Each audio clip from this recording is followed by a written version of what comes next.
Muy buenas, bienvenidos a mi canal, soy Alejandro Martínez, vuestro entrenador clínico de confianza y estamos aquí una semana más en YouTube hablando sobre ejercicio físico y enfermedades crónicas. En esta ocasión continuamos con nuestra serie sobre enfermedades raras, en donde estábamos hablando sobre la ELA, la esclerosis lateral amiotrófica, una enfermedad rara neurodegenerativa que va a afectar tremendamente a la calidad de vida de estas personas. En el vídeo de hoy vamos a hablar de cuáles son los beneficios y cómo podemos usar el ejercicio físico para ayudar a estas personas. Así que dentro vídeo. Hace unas semanas estuvimos hablando aquí en el canal sobre la ELA y tocamos algunos aspectos básicos de esta enfermedad. Al mismo tiempo, hace unos días publiqué un podcast, el podcast número 11, en donde reflexionaba a través de haber conocido a una persona con una enfermedad rara conocida como enfermedad de Charcot-Marie-Tooth. Este conjunto de enfermedades tiene ciertas similitudes con la ELA. Si queréis conocer algunas de sus vivencias y mis reflexiones personales en relación al ejercicio y a la calidad de vida, os recomiendo también ese podcast. Hace unos cuantos años, en la comunidad médica y científica, apareció una pregunta bastante interesante a través de una serie de observaciones de algunos profesionales de la medicina. La pregunta era la siguiente: ¿puede el ejercicio físico provocar ELA? A día de hoy sabemos que esta respuesta es negativa. No, el ejercicio físico no puede provocar ELA. Uno de esos profesionales fue un neurólogo que observó que un paciente suyo empeoraba cada vez que hacía ejercicio. Posteriormente, unos investigadores, para intentar demostrar que esto era cierto o no, cogieron a unos ratones y les insertaron algunas mutaciones. Los hicieron hacer un programa de ejercicio físico intenso que consistía básicamente en correr en una rueda durante muchas horas a lo largo de los días.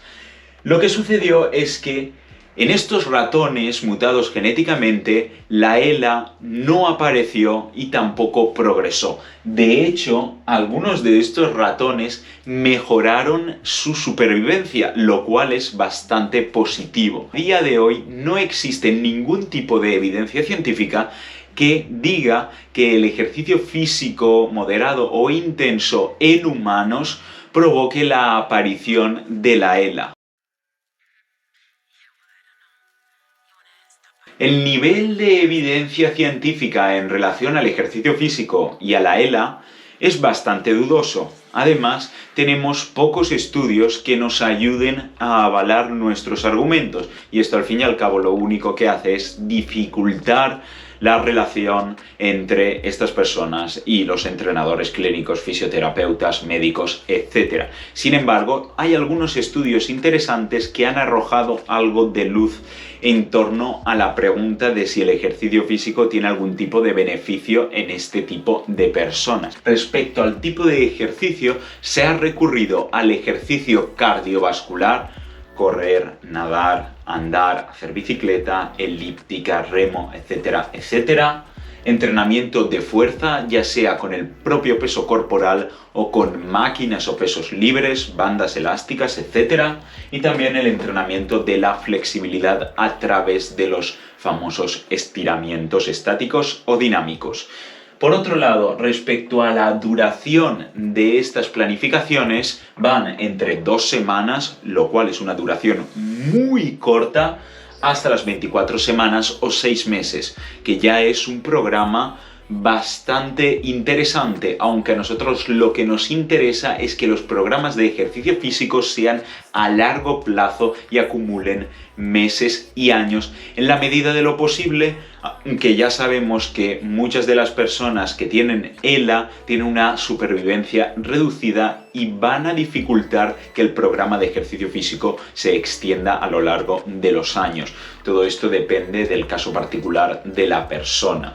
Respecto a otra variable como es la intensidad, para el entrenamiento cardiovascular se han hecho entrenamientos alrededor del 70% de la frecuencia cardíaca máxima y para el entrenamiento de fuerza entre el 80 y menos del 80% de la repetición máxima. A continuación voy a dar algunos ejemplos y os voy a explicar un poco qué es esto de la frecuencia cardíaca máxima, el 1RM y todos estos porcentajes, porque son muy útiles a la hora de hacer ejercicio físico. Cuando hablamos de los beneficios del ejercicio físico, tenemos que tener en cuenta que la mayoría de las personas que tienen ELA son personas generalmente sedentarias que tienen debilidad muscular, ya sea porque no usan esa masa muscular o porque tienen un bajo nivel de masa y de fuerza muscular, lo cual nos da una idea de por dónde debería empezar y progresar en mayor medida este programa de ejercicio físico.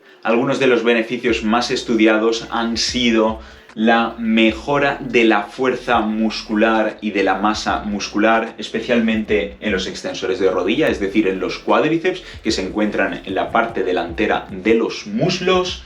Disminución del número de caídas, esto está muy relacionado con la mejora de ese sistema esquelético, esas ganancias de fuerza y de masa muscular.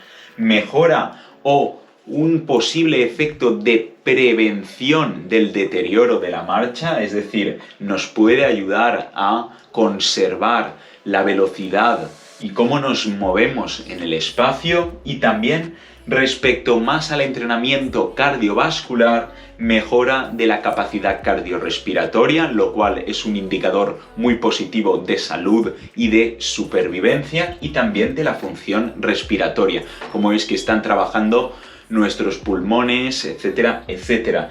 Aquí surge un tipo de entrenamiento que está muy poco extendido, que es el entrenamiento de la respiración. Ya hablaremos en vídeos más hacia adelante sobre la respiración porque es un tema bastante interesante. Las investigaciones científicas, esas revisiones de estudios, afirman que el ejercicio físico ayuda a reducir la velocidad de deterioro de estas personas o incluso mantener y mejorar la propia enfermedad, aunque esto va a depender enormemente de cómo se presenta la patología, cuál es su gravedad, cuál es su evolución y también el empeño que pone la persona en mejorar su situación, lo cual no es nada fácil, y también los recursos profesionales e instalaciones con las que cuentan, que también son determinantes. El médico me ha dicho que haga ejercicio a tal intensidad.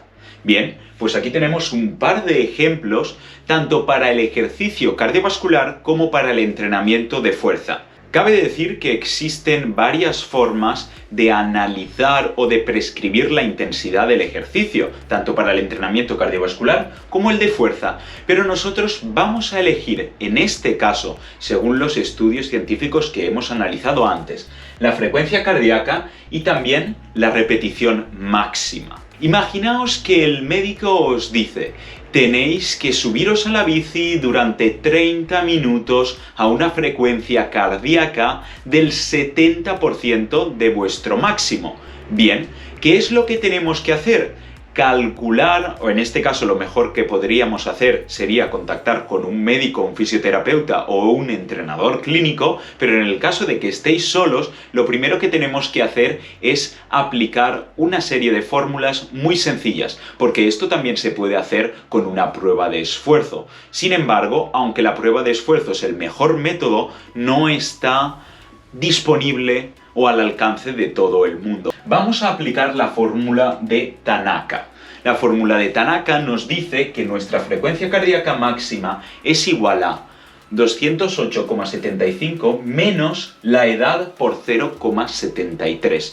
Voy a poner mi propio ejemplo y lo que tenemos que hacer es, calculadora en mano, hacer esta siguiente operación que es muy sencilla. Mirad. En primer lugar tenemos que hacer el paréntesis. Nos piden que pongamos nuestra edad. En mi caso voy a poner 24 años y a continuación lo voy a multiplicar por 0,73. Tengo este numerito y antes aquí voy a tener que coger y hacer 208,75 menos el resultado de esto que me da entre paréntesis. Y aquí me daría mi frecuencia cardíaca máxima. En este caso es 191 latidos por minuto. Sin embargo, el médico me ha dicho que entrene al 70% de esta frecuencia cardíaca máxima.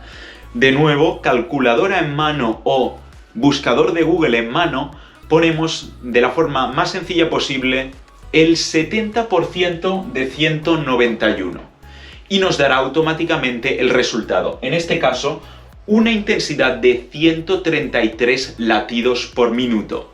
Por tanto, el entrenamiento sería, en una bici, durante 30 minutos, mantener la intensidad a 133 latidos por minuto aproximadamente. Por otra parte, respecto al entrenamiento de fuerza, también existen formas muy fiables o directas de hacerlo y otras no tan directas. Vamos a elegir la forma indirecta, ya que la forma directa de la repetición máxima requiere un cierto nivel avanzado de entrenamiento. En este caso vamos a usar otra fórmula que es la de Gorostiaga. Bien, es una fórmula un poquito más larga y que también requiere de un mínimo de experiencia entrenando con cargas. Vamos a poner el ejemplo del ejercicio de la sentadilla, el clásico ejercicio para piernas. Bien, supongamos que estoy entrenando y hago un esfuerzo de 6 repeticiones muy intenso en el cual he sido capaz de mover 70 kilos. Estos dos datos son muy importantes, los kilos que he movido y el número de repeticiones que he hecho. Aplicando la fórmula sería muy sencillo. En primer lugar, voy a hacer lo que hay debajo, es decir, lo que hay entre paréntesis, que sería 1,0279 menos 0,0278 por 6, que es el número de repeticiones que he hecho. Esto me va a dar un número. Lo pongo debajo en la parte de la división y en la parte de arriba es la cantidad de kilos que he movido. En este caso sería 70. Aquí debajo tenéis la explicación más detallada de esa fórmula. Me da 81 kilos. Pero Alejandro, el médico me ha dicho que en este entrenamiento no supere el 80% de esa repetición máxima, porque teóricamente la cantidad máxima de peso que podríamos mover en sentadilla serían de 81 kilos, pero el médico me ha dicho que máximo mueva un 80% de esos 81 kilos. De nuevo, muy sencillo, con el móvil o con el ordenador, 80% de 81. En este caso me va a dar entre 64 y 65. Por tanto, el entrenamiento de sentadilla, como máximo, voy a poner 64 o 65 kilos con la barra. Estos serían dos formas de hacer un seguimiento o prescribir la intensidad de un entrenamiento de forma muy sencilla. Y bueno, hasta aquí el vídeo de hoy. Espero que os haya gustado, que hayáis aprendido algo sobre el ejercicio físico en personas que tienen ELA, que hayáis aprendido también sobre cómo planificar o cómo prescribir la intensidad de algunos tipos de entrenamiento, porque esto realmente es una herramienta muy práctica a la hora de entrenar. Recordad, si os ha gustado el vídeo podéis suscribiros por aquí o seguir viendo más vídeos por allá. Soy Alejandro Martínez y nos vemos en la siguiente ronda.